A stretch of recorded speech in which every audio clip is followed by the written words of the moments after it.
Ngayong araw nito mga lord guys, so ayan pala mga lord guys, ako pala ay nagpadidi ng aming baby. So ayan mga lord guys, sabi nga nila, mas maganda daw ang gatas ng ina. So totoo naman talaga yun mga lord guys. Isa pa, makatipid ka na at hindi pa butas ang bulsa ni mister. So ayan mga lord guys, habang ako ay nagpadidi, so yung gatas na yun mga lord guys ay galing yan sa akin. So ang gatas ko mga lord guys ay sobra-sobra talaga. So lagi kong pinapump kasi ang hirap pag hindi ka magpump mga lord guys. Ang mangyayari ay sobrang laki ng didi ko talaga pag hindi ako magpump. Kaya kailangan ko talaga magpump mga lord guys kasi ang hirap pag hindi mo yan binabawasan. Sabi nga nila na mas maganda talaga ang gatas kaysa formula ng gatas daw. Kagaya nung nasa karton. So sa akin naman mga lord guys, nung maliit pa si Damulski ay halo siya gatas ko tsaka gatas din ng formula yung mga nakakarton. So ayan mga lord guys, so sa akin naman ngayon mga lord guys, grabe yung gatas ko. Parang kadalasan talaga ay minsan ay nalulunod ang aking baby, kaya minsan ayaw niyang dumidi na sa didi ko na direct. Kailangan pa mabuti kasi minsan mga lord guys, pag dumidi si baby ay parang hindi na siya makahinga kasi nga para yung nabutas na sumisirit na talaga siya.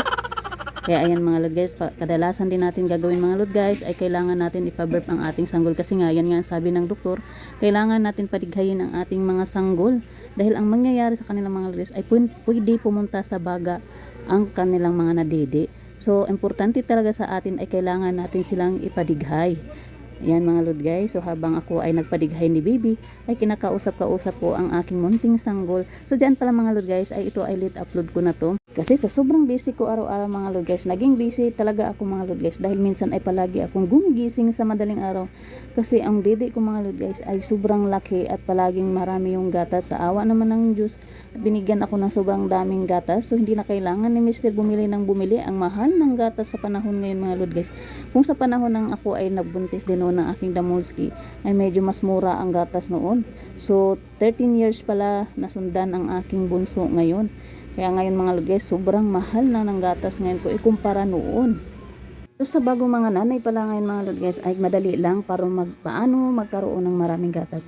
Pasipsipin mo lang na pasipsipin hanggat sa lumalabas yung gatas mo.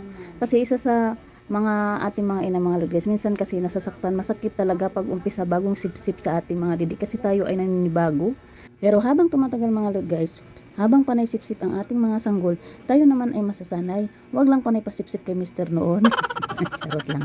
So ayan mga lord guys, kailangan natin ipasipsip ng ipasipsip para lumabas ang ating gatas. So ganyan yung ginagawa ko mga lord guys. At sobra-sobra din naman sa akin mga lord guys, kaya minsan talaga ay namumuo talaga yung mga gatas sa didi ko. Kaya ang ginagawa ko mga lord guys ay pinapump ko para mailabas ko lahat. Kasi minsan mga lord guys, pag hindi nyo ipinapump talaga ay lalagnatin at lalagnatin daw kayo sabi nila. So masakit siya mga lord guys. Minsan pag hindi mo na pump talaga siya ay namumuo siya at lumalaki ng lumalaki ang didi mo.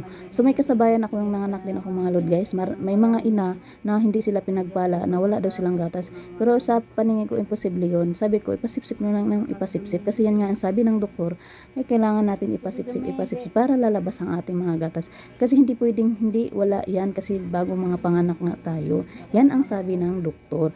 So ayan mga lord guys, kailangan talaga gawin natin iyan para maging masustansya ang ating anak. So sa akin mga lord guys, ang baby ko ngayon ay 2 months old pero hindi ko akalain na ganyan siya kalaki dahil nga sa sobrang dami kong gatas. Yung iba naman daw mga lord guys ay kaunti lang yung gatas nila. So okay lang yun, basta panay lang pasipsip sa kanilang munting sanggol kasi kawawa ang ating munting sanggol na walang madidi. So ayan mga lord guys, thank you for watching sa lahat at lalo na sa mga bagong nanay, ito ay pakinggan nyo at panoorin. Thank you for watching. Bye.